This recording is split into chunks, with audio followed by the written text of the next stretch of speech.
All right, so there have been some questions with the Avata about how you can hand catch it. Like let's say you were on a boat or in a spot where you couldn't really hand catch it. And the problem is it doesn't have a flat bottom. It has little landing pads underneath, and it's a pusher, so those props are down there.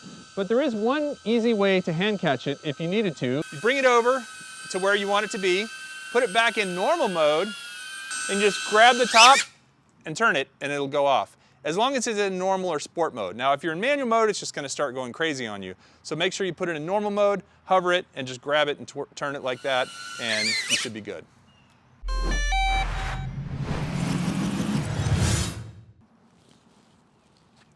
Hey, what's up YouTube? You're watching Ready, Set, Drone, and today Chris and I are here at the park. We have the DJI AVATA and the GEP-RC Cinewhoop 35. These are not mosquitoes, these are FPV quads. And today we just thought we'd do a first flight of it, record that, talk about what we expected and how it actually was. We've got 5 batteries, 1 in the quad and 4 more sitting right here. And what's the big question about the batteries? How many flights can you do on one goggle battery? Motor starting.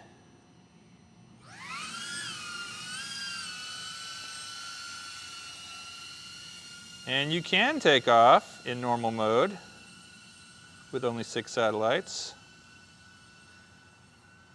And boy, tell you what, that picture is just so dang clear. Wow. Oh my goodness. Okay, there's lots of trees to fly through.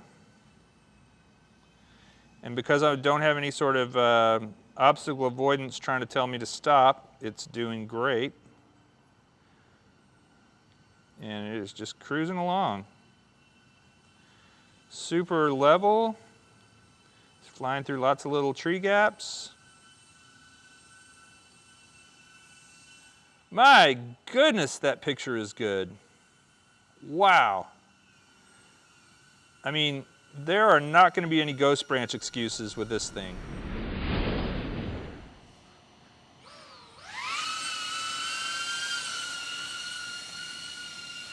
Well, yeah, the colors are really vibrant, and home point has been updated. Nice. Wow, yeah, it's just amazingly clear. Even compared to digital FPV, it is just like you're watching a 4K television. I know it's only 1080 in the goggles, but they're so close to your eyes, it just feels like this huge, bright, super clear display. And Yeah. did you have to adjust for your eyes at all, or are they pretty good?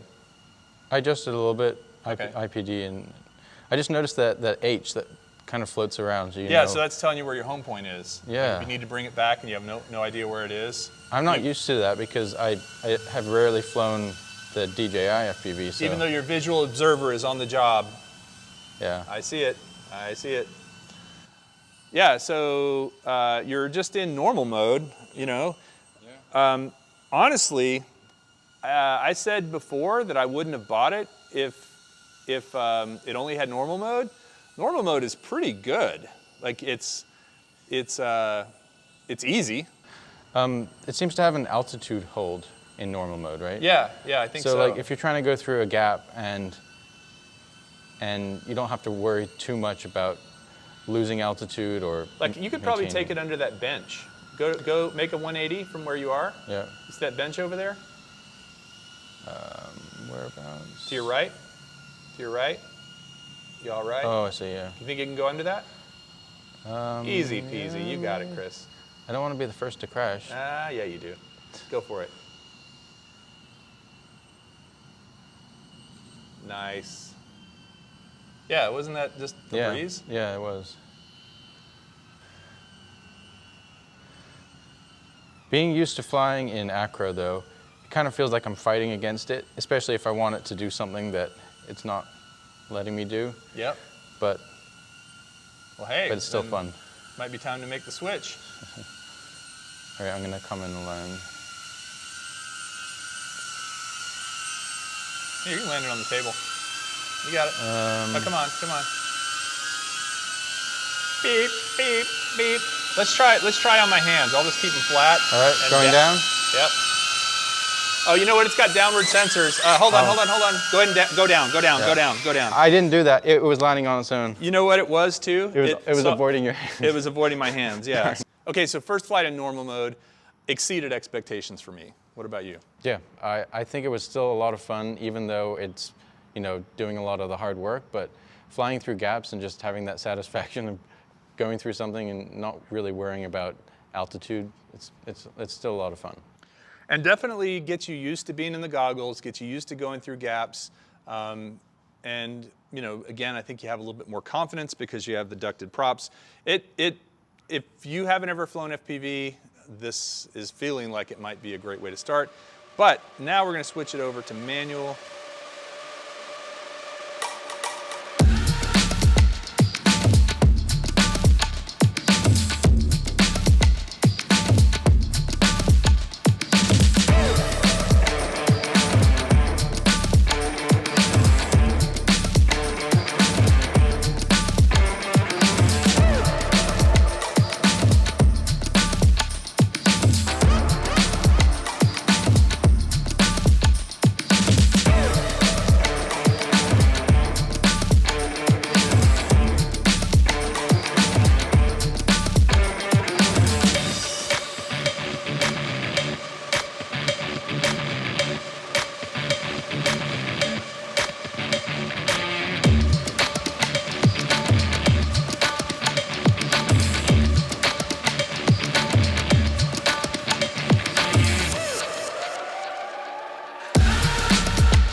Okay, so we just flew 3.5, 3.25 batteries through it and had a great time.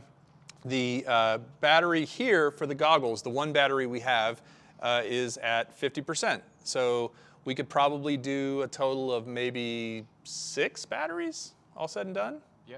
You think? On one goggle battery, which I have 5, so that's actually perfect for me because I can recharge them all. Chris, your thoughts on the AVATA?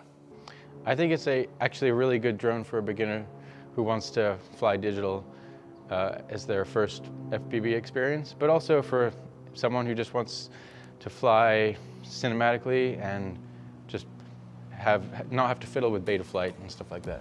The 2 things that are really disappointing is, number 1, you can't buy this controller on the DJI website right now. It's currently out of stock. So if you buy it, you're limited to flying it with the motion controller, which I haven't done yet. But I'll give it a shot. I want to be open-minded about it. But really, if you want good control, this is going to give you, the ability to fly under benches and stuff like that. And then number 2, currently they're also out of stock on the FPV goggle battery, Goggles 2. And unfortunately, they didn't make the Goggles 1 battery work with the Goggles 2 because this is a 2S. The Goggles V1 and V2 is a 4S. And actually the V2 will work the 4S or a 6S, as I understand. So you can even use your own regular batteries like this, like we were using on the original DJI FPV goggles, V1. Anyway, small gripes. Overall, really fun to fly. Was more fun in normal mode than I expected. Was really just the clarity on those goggles is insane compared to the others. Yeah, and just flying from these digital goggles to these digital goggles, it's kind of like comparing analog to digital all over again. Yeah, these are V1 digital goggles, and when you put on the new ones, the Goggles 2, you feel like you've gone from analog. These feel like analog and these feel like digital. So I can only imagine if you went from analog to those, what a big leap that would be. Anyway, would love to hear your thoughts about the DJI AVATA. So far, I'm liking it. I'm glad I bought it and looking forward to doing more flying, more testing, and maybe even actually flying some real cinematic stuff like some fly-throughs of places using it instead of regular Cinewhoop. Chris, any final thoughts? All I can say is don't fly alone.